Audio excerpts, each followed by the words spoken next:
Welcome to Mandarmani. চলুন আজকে মন্দারমণি একটু ঘুরে দেখে নিই। এবং মন্দারমণি অনেকেই জানেন না।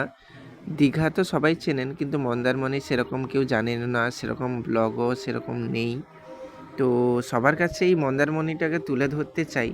মন্দারমণি কীরকম রাস্তাঘাট এবং কীরকম দেখতে, কি পাওয়া যায় না যায়, বিশেষ করে তার যে চারপাশের পরিবেশগুলো না আপনাদের দেখাতে চাই। তার জন্যই আজকে এই ভিডিওগুলো করা। তো আপনারা থাকুন, দেখুন, আপনাদেরও ভালো লাগবে আশা করি। দেখতেই পাচ্ছেন রাস্তাঘাটগুলো খুবই সুন্দর রাস্তা, এবং খুব যে বেশি গাড়ি আছে সেরকম নয়, খুবই কম গাড়ি। এবং আমরা স্কুটিতে যাচ্ছি এবং রাস্তাঘাটও খুব ভালো, এবং আশেপাশের চারপাশে পরিবেশগুলো দেখে দেখে যাচ্ছি। খুব ভাল লাগছে, কিন্তু এক্সপিরিয়েন্সটা তোমাদের সঙ্গে শেয়ার করছি। তো দেখুন জিনিসগুলো। ওই যে দূরে দেখতে পাচ্ছেন গাছগুলো সারি সারিভাবে আছে, ওই সারি সারি গাছের সেপাশেই পড়ছে সমুদ্র। বিশাল সমুদ্র, সমুদ্রের সৌন্দর্য আপনি গেলেই উপভোগ করতে পারবেন। নির্জন জায়গা একদম, কেউ নেই। বিশেষ করে এই টাইমে তো কাউকেই পাবেন না। তো খুবই সুন্দর জায়গা, দেখতে থাকুন এবং আমিও ব্লগটা করতে থাকছি।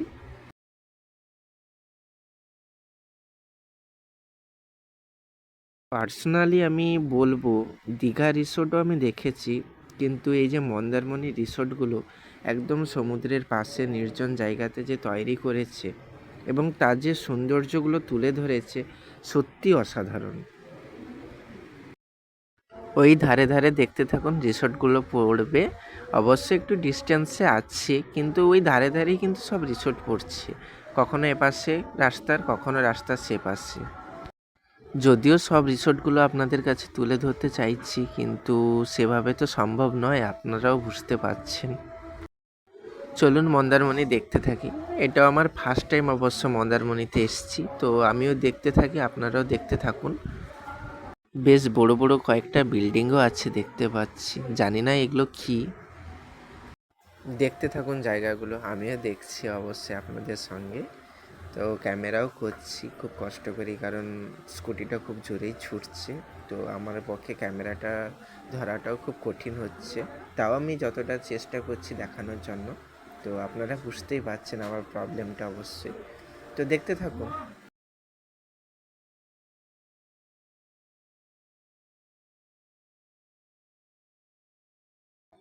এটাও একটা রিসোর্ট।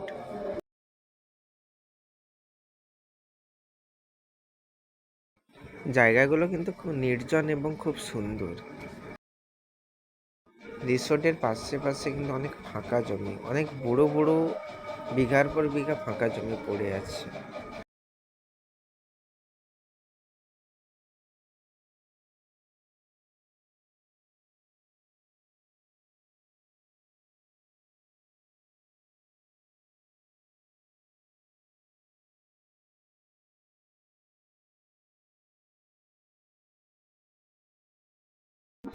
এখানে কিন্তু স্থানীয় মানুষ বসবাস করে মন্দারমণির, এবং খেলার মাঠ, বাচ্চারা খেলেও, এবং স্থানীয় মানুষরাও যাচ্ছে, দেখতেই পাচ্ছেন।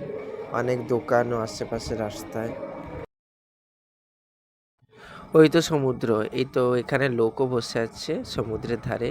সমুদ্র দেখতে খুবই ভালো লাগছে। এই সমুদ্রের ধার বরাবর বেরিয়ে যাব আমরা। এখানে কুড়ে ঘরের মতো কয়েকটা খড়ের ছাউনির ঘরও দেখতে পাচ্ছি। জানি না এর ভেতরে মানুষ হয়তো বসবাস করে, কিংবা দোকান বা অন্য কিছু হতেও পারে। সম্ভবত মানুষজন এখানে অস্থায়ীভাবে বসবাস করে আমার যতদূর মনে হচ্ছে, তার মধ্যে আমি জানি না। এখানকার মানুষেরা বেশিরভাগই গোপালন, মৎস্য চাষ, মৎস্য বিক্রি এইসবের ওপরেই জীবিকা পালন করে।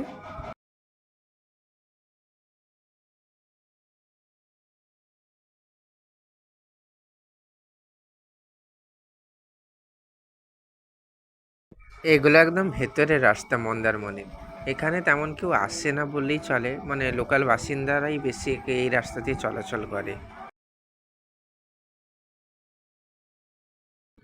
দেখুন শুধু এই জায়গাগুলো।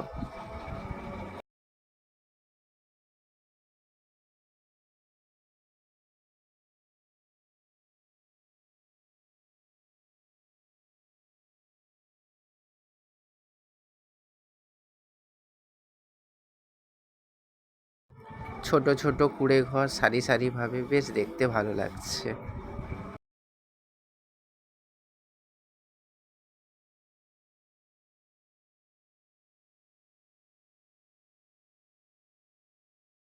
এইসব ঘরগুলো কিন্তু একদম একদম সমুদ্রের পাশে। আর ওই যে গাছগুলো দেখছেন, ওই যে গাছ, ওই ওই পাশেই সমুদ্র।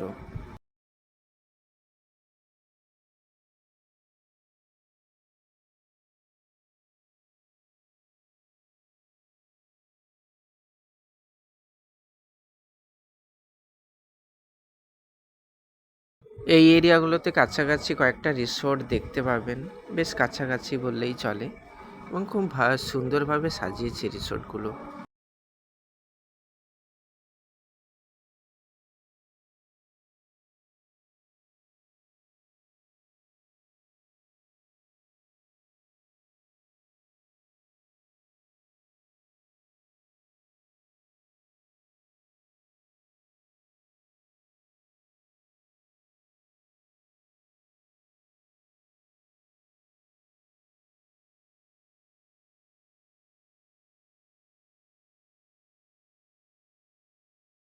এখানে মনে হয় একটা গ্রাম, এই ভেতর দিয়ে একটা রাস্তা চলে গেছে এবং বাচ্চারা স্নান করছে পুকুরে।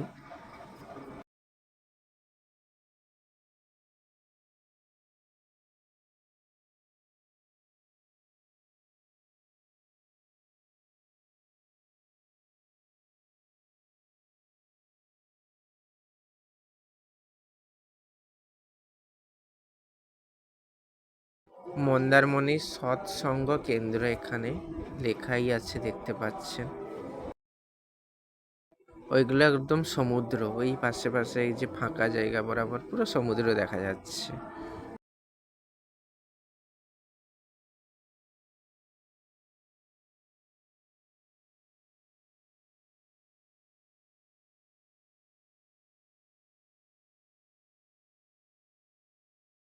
বেশ ভালোই রিসোর্ট দেখলাম। এই ছিল পুরো মন্দারমণির ব্লগ। আশা করি আপনাদেরও ভালো লেগেছে, আর আমিও করলাম এই ব্লগটা যতটা পেরেছি। এখানেই ব্লগ শেষ করছি। Thank you.